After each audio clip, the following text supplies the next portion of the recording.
Que a Mikasa sempre foi gamada no Eren, disso a gente não tem a menor dúvida. E tem gente que diz que no mangá é diferente, que no mangá ela não é tão fissurada no Eren, não é tão gada do Eren, mas na verdade ela sempre foi assim, ela sempre correu atrás dele e muito disso é do seu instinto Ackerman. Mikasa está de todas as formas inclinada a gostar do Eren. No momento de fraqueza que seus pais tinham acabado de morrer na sua frente, quem foi o seu salvador que ainda enrolou seu cachecol no pescoço dela foi o Eren. Salve fanáticos em Shingeki no Kyojin e inscritos desse canal. Eu sou o Joel, se você ainda não é inscrito, se inscreva e bem-vindo à família Anime no Kokoro. Para desenhar tudo que você imaginar, o link está na descrição.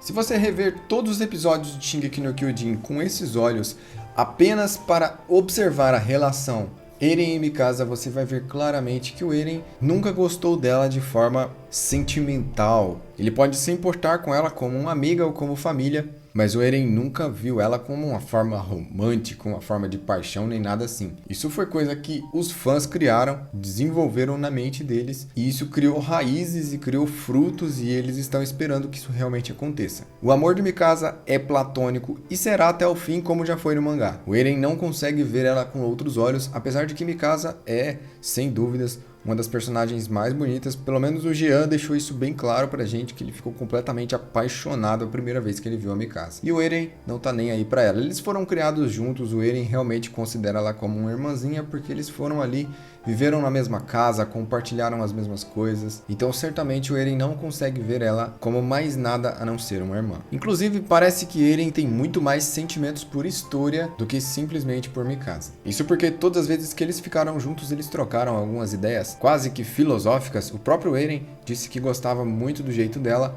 como ela ficou séria depois, que ele sentia que ela fingia ser uma menina alegre e feliz. E quando ela finalmente se revelou como Historia, ele disse que gostava dela daquele jeito. Isso tocou profundamente Historia e ela lembrou disso lá na caverna de cristalização e se recusou a tomar o líquido de Titã, se tornar Titã e devorar Eren. O que ela fez foi subir os degraus da escada de cristal, desacorrentar o Eren, e o que ela fala ali pra ele é muito interessante. Ela fala que ficará ao lado dele mesmo que ela tenha que ficar contra toda a humanidade. E uma das coisas que me chama muita atenção aqui é que Historia fala uma coisa que é falada novamente na obra em um determinado momento. Historia fala que ela não quer ser nem deusa nem escrava. Ela quer ser apenas uma pessoa normal, inimiga da humanidade. E ela ficará ao lado de Eren, não importa o que aconteça. Acontece que Eren, lá na coordenada, quando ele se encontra com Ymir, ele a abraça e repete exatamente essas mesmas palavras. Que Ymir não é deusa e nem escrava, ela é apenas uma pessoa normal que está ali,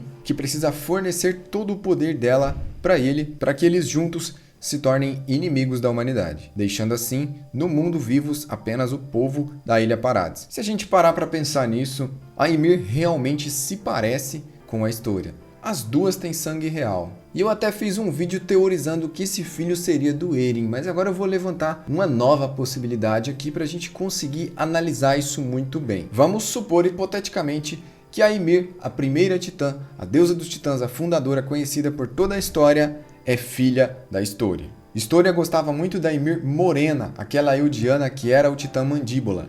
As duas se gostavam muito e ela pode ter dado o nome de Ymir para sua filha, e a sua filha pode ter se tornado a primeira titã.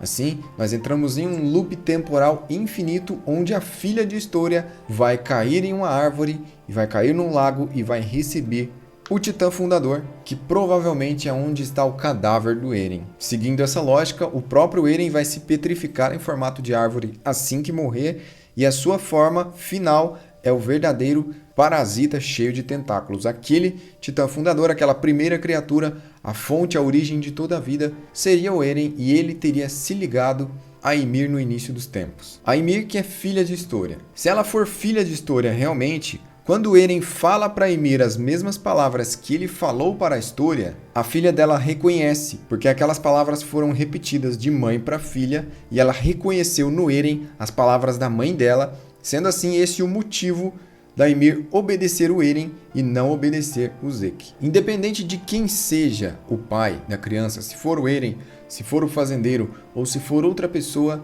existe a forte possibilidade de Ymir estar vivendo um loop temporal junto com o Eren e tudo aquilo ser uma repetição contínua da mesma coisa. E aquela história que nós vemos nunca chega em um futuro ou em alguma coisa diferente, ela fica apenas se repetindo e se repetindo para sempre. Ou seja, o estrondo do Eren causou uma destruição massiva que vai fazer alguns poucos povos eldianos se reunirem em uma tribo, e essa tribo vai ser a tribo onde a filha de Historia, a Ymir, vai ser escravizada, vai fugir e vai cair no lago, assim como a primeira Ymir. Se isso for uma repetição de loop temporal, esse vai ser um dos melhores finais de todos os animes.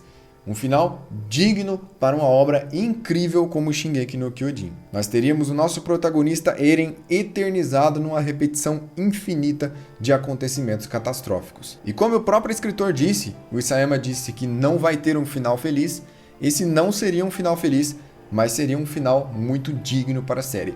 Tem muitos fãs preocupados com o que vai acontecer com o final da série, se realmente vai ser bom ou se vai ser ruim. Nós tivemos, por exemplo, o acontecimento do Eren se tornando o Titã Colossal. Como Titã fundador, ele tem controle sobre todo o poder de Titã e o que ele pode fazer e deixar de fazer com ele. Dessa forma, Eren se tornou um Titã Colossal de ataque. O rosto dele tem a aparência do Titã de ataque e o tamanho dele é colossal, mostrando ali uma aparência sem pele. Da mesma forma, o soco que ele deu na cara do Titã Colossal do Armin tinha um endurecimento. E sim, o Colossal do Eren fez um endurecimento. A mão dele ali tá endurecida, não pensa besteira. Ou seja, ele tem uma facilidade muito grande de manipular todos os poderes de Titã. E Ymir tá ali do lado dele, apoiando ele, não sendo mais nem deusa, nem escrava. Apenas uma pessoa que está do lado dele e contra o mundo. É muito interessante a história ter feito exatamente essa mesma promessa com essas mesmas palavras. Não podemos esquecer que Ymir tem o poder dos 9 titãs, mesmo estando na consciência. Ela é a primeira portadora, ela viu todas as memórias. E com o poder de todos os titãs reunidos, ela também tem a habilidade de ver acontecimentos no futuro, além do passado. E se Ymir sabe o que vai acontecer, por que ela ficou exatamente do lado do Eren e ignorou a regra do sangue real? Quem sabe o que vai acontecer no futuro já tem uma grande vantagem sobre todo mundo. Ainda não sabemos se as memórias do futuro de Shingeki no Kyojin são mutáveis ou não, se elas são definitivas, se o futuro pode mudar dependendo das escolhas que a gente toma, ou se independente da escolha que a gente faça, o futuro vai prevalecer o mesmo. Isso ainda não foi confirmado e talvez nem seja. E a gente fique sempre na dúvida. Mas muitas dessas coisas fazem parte da graça da história de Shingeki no Kyojin. E se você já sabe por que o Colossal do Eren fez o endurecimento, se foi porque a Ymir e a Mikasa estão na boca dele, deixa aí nos comentários. Eu sou o Joel, eu vou ficando por aqui, compartilhe esse vídeo e até a próxima.